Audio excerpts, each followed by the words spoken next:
Ndoa ya Kikristo inahitaji uwekezaji makini. Muda wangu ukiisha niambie.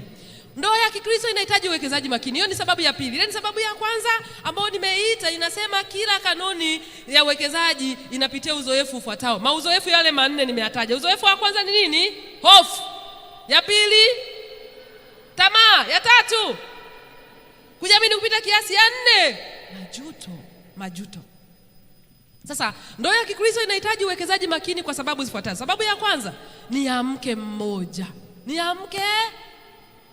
Ninawaambia mapema, ni ya mke mmoja, sio wawili au watatu, ni mmoja. Sababu ya pili, haina talaka. Mnadanganyana kwenye mitandao huko, mnasoma huko, mnaambizana huko. Mimi ninakukumbusha kwa neema ya Yesu, haina talaka. Wanaopeana talaka ni ukengeufu tu. Mungu hakubaliani na talaka, ni hadi kifo kitakapokutenga. Umesikia?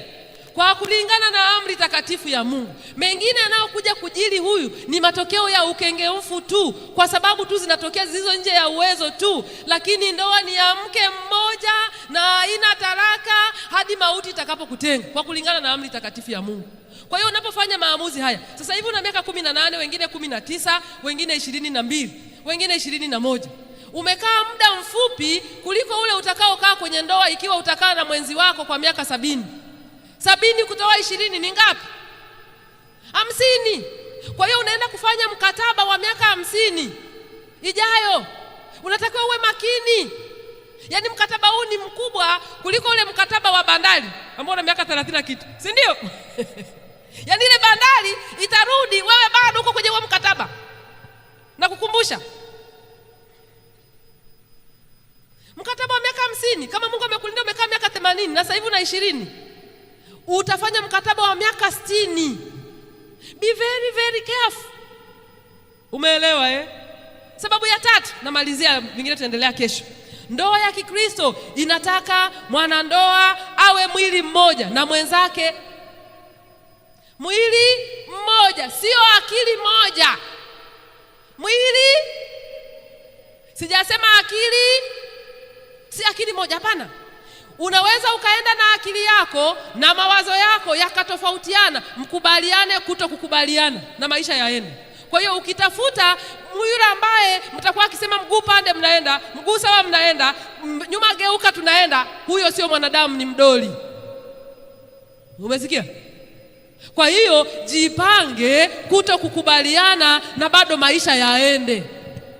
Utawaacha wengi na utawapuuzia wengi ambao walikuwepo kama litmus paper yako ya kukusaidia ubadilike uwe kitu kingine kilicho bora. Ni kwa sababu ulikataa kusaidika. Halo.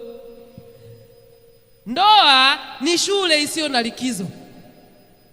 Sababu ya 4 hiyo. Ndoa ni shule isiyo na nini? Kuanzia Januari sasa hivi mmefunga chuo. Kwenye ndoa haufungi chuo. Haufungi ndoa, siku zote uko on duty. Masaa 24 na siku 365 za mwaka wewe uko shuleni unasoma. Usingizini unasoma. Tena nikwambia usingizini ndio kuna shule ngumu. Unaweza ukaolewa na Sani LG bodaboda. Mnaelewa nikisema eh? Yaani anakoroma Sani LG bodaboda inasubiri. Na ni miaka yako yote 60 iliyobaki, lazima usikilize. Na ni mwingine ni bedwetter. Yaani siku zote mnafua magodoro na hutamjua. Na bahati mbaya zaidi tunafunga ndoa hapa, tuna machi, ndio mnaenda kuishi sasa. Unakuta ni bedwetter wa kutosha, hakuna kumwacha mpaka mauti. Umeelewa eh? Kwa hiyo haina likizo. Swali la mwisho hapa, ndoa ni taasisi inayotoa cheti kabla ya kuanza kujifunza. Si mnasubiri nyinyi mkigraduate ndio mpewe vyeti? Kwenye ndoa unapewa cheti kwanza ndio unaenda kujifunza tabia ya mwenzi. Upo hapo? Yaani wanajua, Wasukuma wanasema unapewa cheti ngana. Yaani cheti kinatangulia alafu ndio unaingia darasani. Mziki wake, aina ya kozi uijui, aina ya lecturer umjui, sijui kozi weke uijui, sijui kati uzijui, utakutana nazo huko. Cheti tayari tumekupa, hakuna kukimbia na mlango unafunga. unakuwa unatupwa baharini. Umeelewa Ni uwekezaji unaohitaji umakini wa hali ya juu, na ni Mungu pekee atakaye kuongoza. Usiende kichwa kichwa, ni kazi inayohitaji maombi.